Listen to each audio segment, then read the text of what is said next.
Halo, apa kabar Sobat PU? Saya ucapkan selamat datang berjumpa kembali kita dalam podcast PASU, Podcast Asik Sulawesi 1, di mana dalam podcast ini kita membahas mengenai topik-topik panas seputar pengelolaan sumber daya air yang tentunya dikemas secara asik, persembahan dari Balai Wilayah Sungai Sulawesi 1 Manado, Direktorat Jenderal Sumber Daya Air Kementerian Pekerjaan Umum, bersama saya Jili Kindangen yang akan memandu ngobrol-ngobrol kita pada kesempatan kali ini. Baik, Sobat PU, sebentar lagi perhelatan akbar dari Pertemuan Ilmiah Tahunan Himpunan Ahli Teknik Hidraulik Indonesia atau PITHATI ke-42 tahun 2025 akan segera dimulai. Ini adalah forum bergengsi untuk para ahli teknik sumber daya air dari seluruh Indonesia. Lalu seperti apa kira-kira latar belakang pelaksanaan kegiatan ini dan kira-kira teknis pelaksanaannya seperti apa dan manfaat apa yang akan kita peroleh dari kegiatan PITHATI ke-42 tahun 2025 ini akan kita bahas secara lengkap bersama dengan Kepala Balai Wilayah Sungai Sulawesi 1 Manado, Bapak Insinyur Sugeng Haryanto MSIMT, yang juga selaku Ketua HATI Cabang Provinsi Sulawesi Utara. Baik, halo Pak Sugeng. Kita bertemu lagi di podcast kali ini, Pak.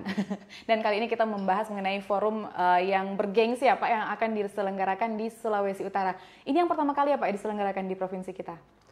Kalau di Sulawesi Utara ini yang kedua. Oh, sudah yang kedua kali ya, Pak ya.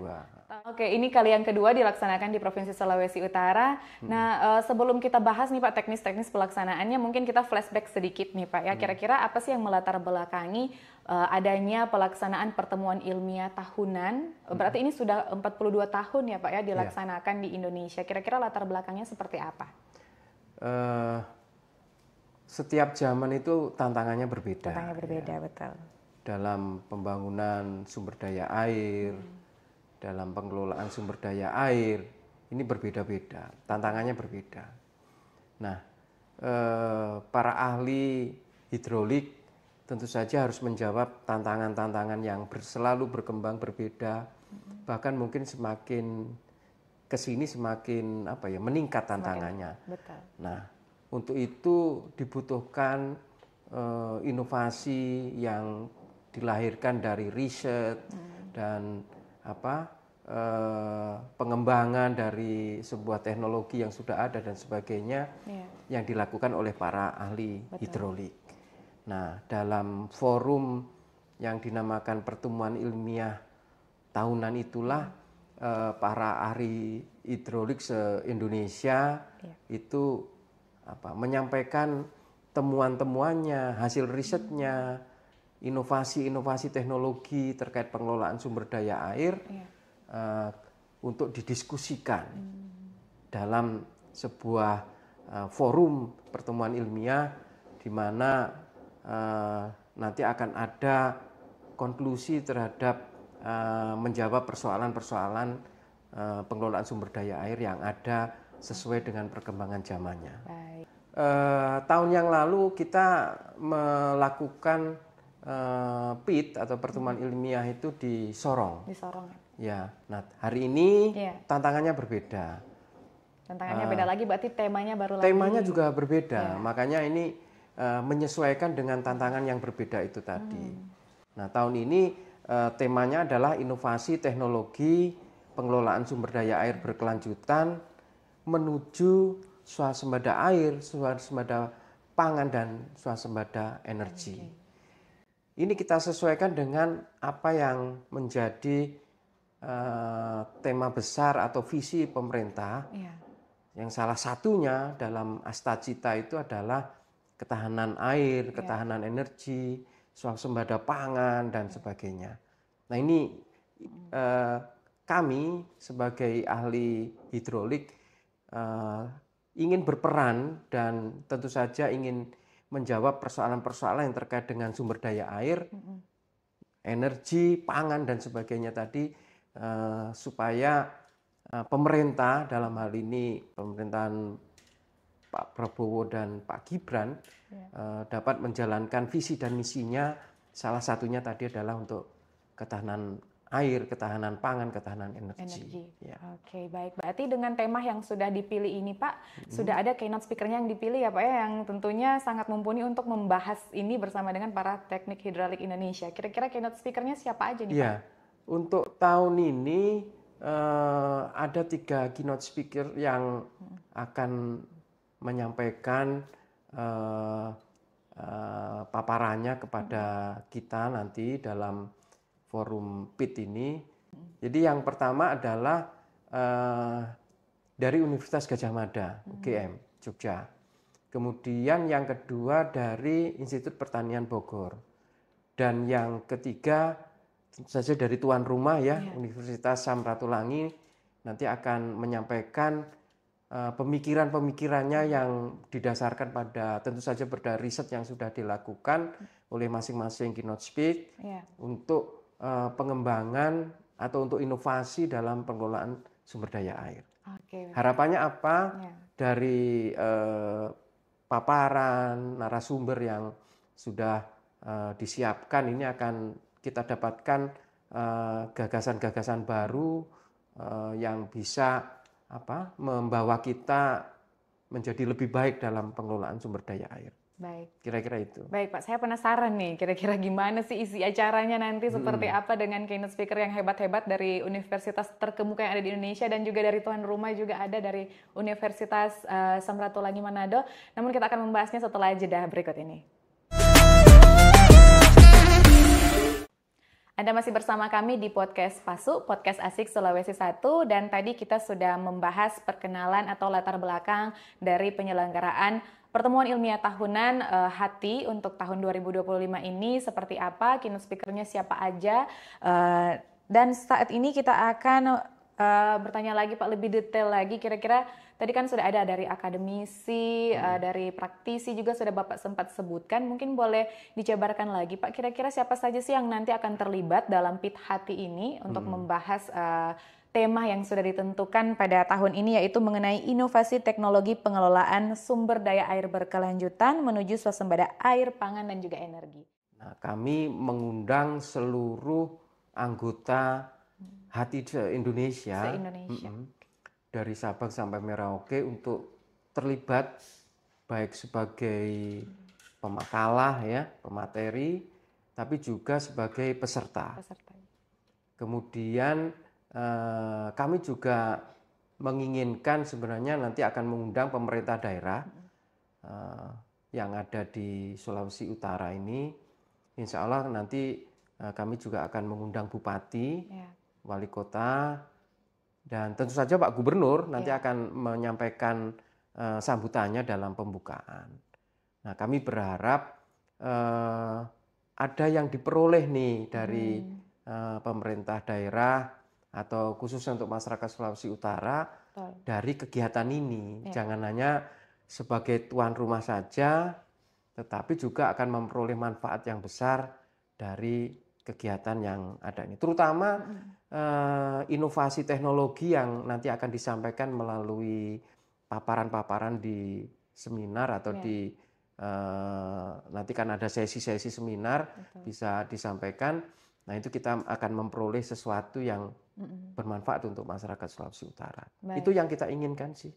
Ya. Baik, ya memang ini kesempatan yang besar bagi Provinsi Sulawesi Utara menjadi tempat pelaksanaan PIT HATI ke-42 ini. Jadi kita kalau berkolaborasi maka makin bagus ini Pak ya hasilnya nanti sebentar. Betul. Mungkin ada sub-sub tema yang sudah ditentukan untuk pembahasan ini nanti seperti apa Pak? Ya, ada 207 makalah yang sudah terseleksi, di mana nanti ada 177 makalah yang akan disampaikan. Nah, mereka dikelompokkan dalam subtema. Yang pertama adalah, ini supaya nggak salah ya, kita baca aja. Silakan, Pak. Jadi yang pertama adalah teknologi konservasi sumber daya air yang efektif. Nah, itu yang pertama. Berapa peserta yang ada di situ, Pak? Nah, di situ kita memperoleh 107. 107 tadi ya? 107 makalah. Oh, 107 makalah. Kemudian yang kedua, tema kedua adalah AI dalam pendayagunaan sumber daya air yang efisien. Di situ ada 14 makalah. 14 makalah. Kemudian yang ketiga adalah IoT untuk pengendalian daya rusak air dan mitigasi bencana alam. Itu ada 33 makalah. Kemudian peran masyarakat dan pejuang air dalam membangun budaya peduli air, itu ada 10 makalah. Dan yang terakhir, yang kelima, peran data dan informasi sumber daya air guna komunikasi dan edukasi yang efektif itu ada 43. 43. Jadi totalnya nanti ada 177 makalah yang akan disampaikan atau dibahas, dipresentasikan. Sisanya masuk ke dalam kumpulan makalah nanti. Nah, kemudian dari 177 tadilah ya, itu nanti akan ada 10 makalah yang disampaikan secara offline. Itu di luar Keynote Speaks. Karena ini pematerinya atau pembawa makalahnya atau penulisnya adalah akademisi dan praktisi yang ada di Sulawesi Utara. Karena metodenya sebenarnya tadi belum kita bahas ya. Metode pelaksanaan dari PIT Hati yang ke-42 ini sebenarnya hybrid. Hybrid, iya. Jadi offline dan juga online nih Pak ya. Iya.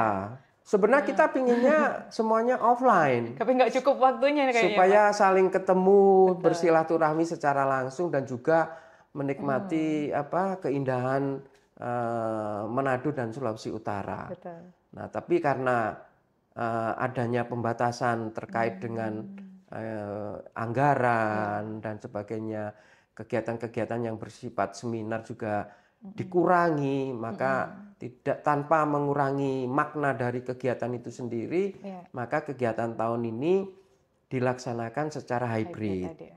Jadi yang hadir di lokasi itu kurang lebih sekitar perkiraan kami itu sekitar 200 sampai 300 peserta. Kapasitas ruangan sendiri 140 peserta, kapasitas ruangan. Karena memang kita persiapkan untuk hybrid.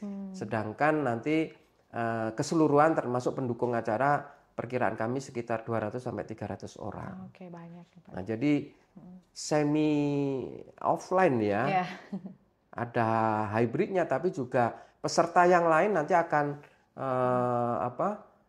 mengikuti acara ini melalui format Zoom atau melalui YouTube. Nanti kita akan menyediakan live streaming juga melalui kanal YouTube supaya seluruh peserta bisa mengikuti. Nah, pesertanya sendiri ini Jill, selain anggota yang tadi saya sebutkan terdiri dari akademisi, praktisi, ada juga mahasiswa. Nah, adik-adik mahasiswa dari Unsra juga akan kita ikut dalam kepesertaan PIT ini. Mereka mendaftar Pak atau gimana? Mendaftar. Jadi ada pendaftar memang kita bagi, ada mahasiswa, kemudian ada praktisi, kemudian juga ada akademisi, bahkan ada yang sebagai pemakalah, tapi ada juga sebagai peserta biasa gitu ya. Nah, formatnya seperti itu. Nah, ini nanti kami berharap semua peserta bisa mengikuti karena memang ini terbuka terbuka dan bisa diikuti melalui live streaming ya. Kalau yang mendaftar secara resmi nanti tentu saja ada biayanya ya. Nanti akan bisa mengikuti melalui YouTube karena ada passwordnya gitu ya. Tapi kalau untuk yang mengikuti tidak mendaftar, tapi nanti akan kita sediakan live streamingnya, ya, kanal YouTube-nya kita siapkan. Baik, nah, oke, itu format pelaksanaan acaranya ini seperti itu ya Pak, seperti hybrid. Kira-kira kesiapannya ini sudah semakin dekat menuju 18 Oktober, kesiapannya sudah sejauh mana? Ya, kalau boleh saya katakan bahwa hari ini mungkin sekitar 60% kita sudah siap, karena tinggal penataan di lokasi acara. Kami belum bisa bergerak ke sana karena di kampus masih ada acara juga, jadi kami hanya baru bisa bergerak untuk menata lokasi acara itu dimulai hari Minggu, karena hari Sabtu masih ada acara di Unsrat. Nah, kami berharap, tapi semua instrumen sudah kita siapkan, tinggal memastikan bahwa apa yang sudah kami siapkan ini bisa dijalankan di pelaksanaan di hari hanya nanti. Baik. Gitu. Untuk yang hadir offline nih kira-kira Pak, yang dari luar Provinsi Sulawesi Utara ada berapa banyak kira-kira Pak? Kami berharap cabang-cabang hati yang ada di Pulau Sulawesi ya, mulai dari Gorontalo, selain Sulawesi Utara sendiri ya, ada Gorontalo, kemudian Sulawesi Tengah, Sulawesi Barat, kemudian Sulawesi Selatan, Sulawesi Tenggara akan hadir secara langsung di sini.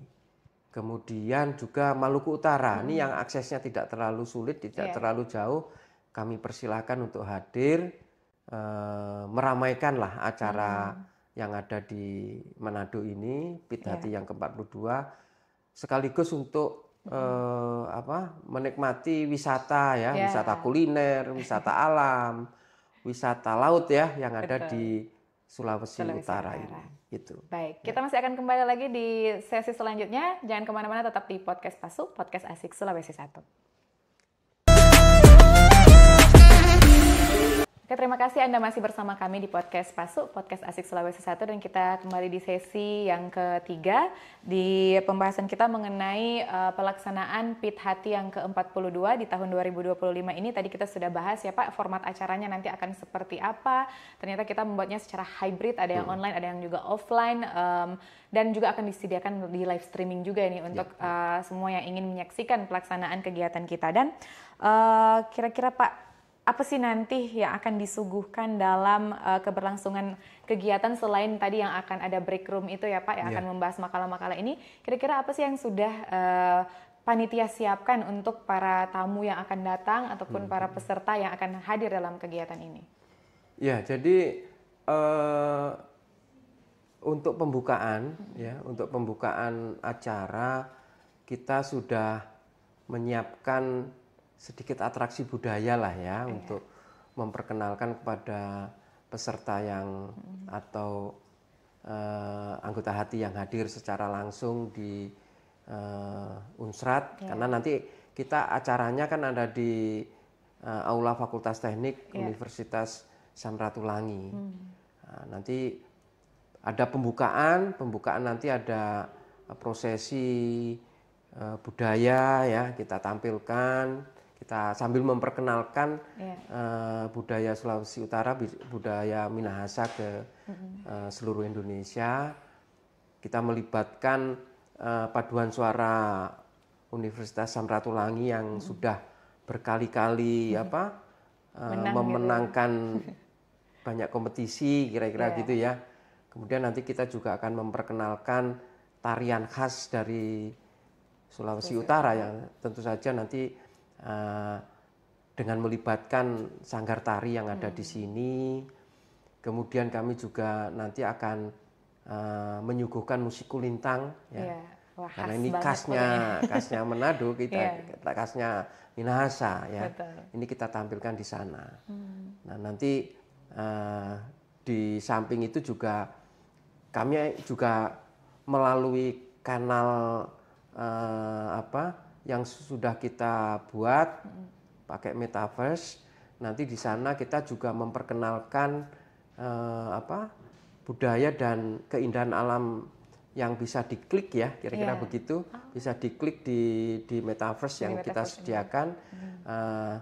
Apa-apa yang ada di sini. Kita memperkenalkan budaya dan keindahan wisata yang ada di mana? Di Sulawesi Utara ini. Nah, juga UMKM kita perkenalkan gitu ya. Sekali jalan lah Pak ya. Sekali jalan.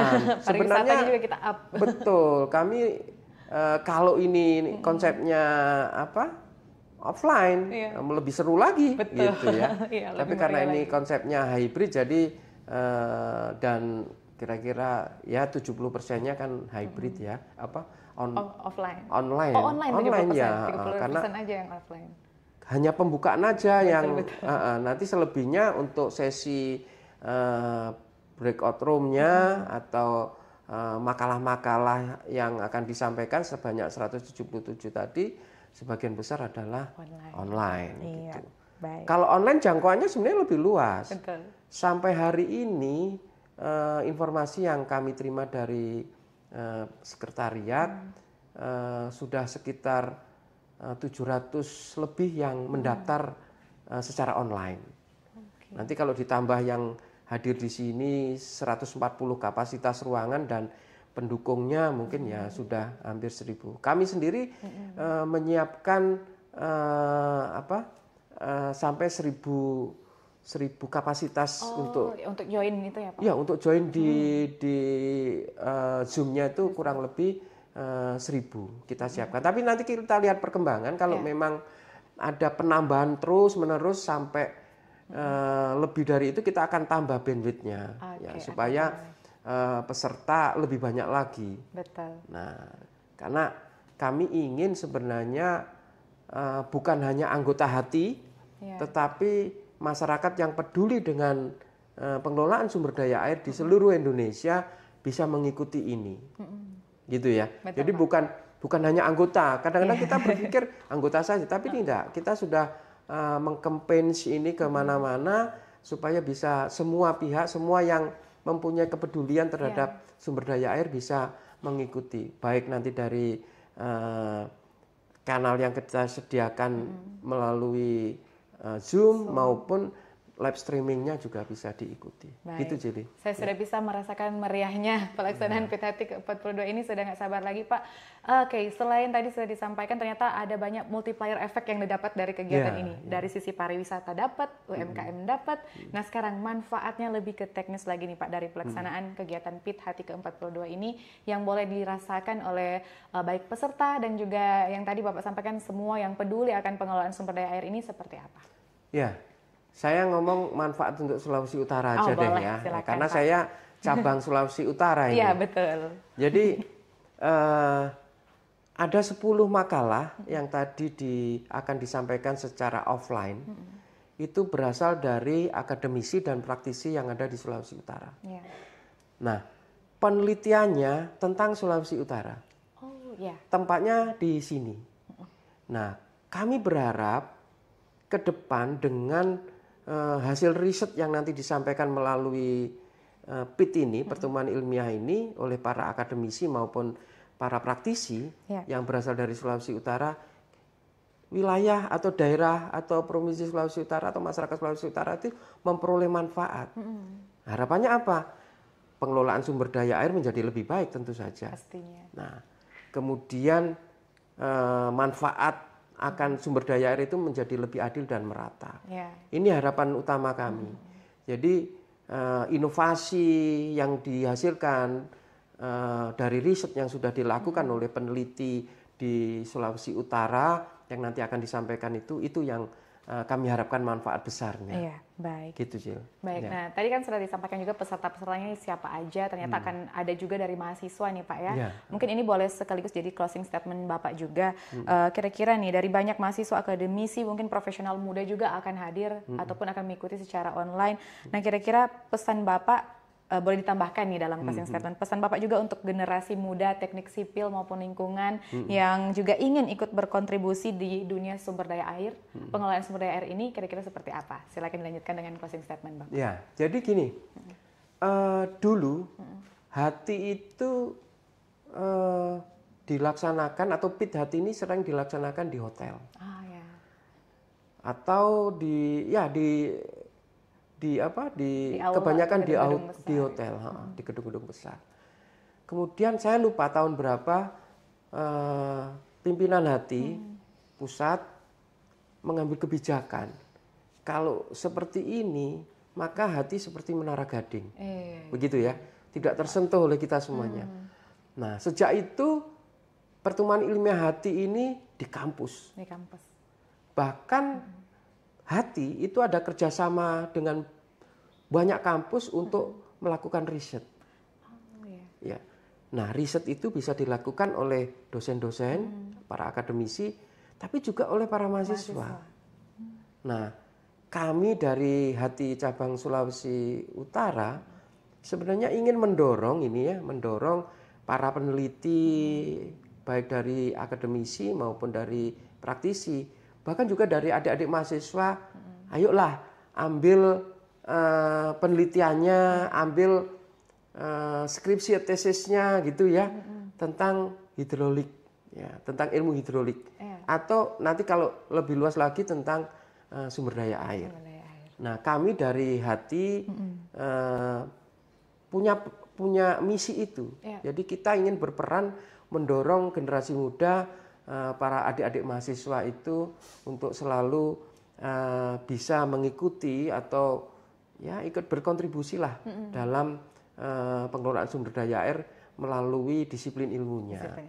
Nah, closing statement-nya begini, karena ini di Sulawesi Utara, jadi kami berharap seluruh masyarakat, ya, kemudian juga pemerintah daerah, pemerintah kabupaten kota yang ada di Sulawesi Utara bersama-sama dengan hati bisa mewujudkan pengelolaan air yang adil dan berkelanjutan.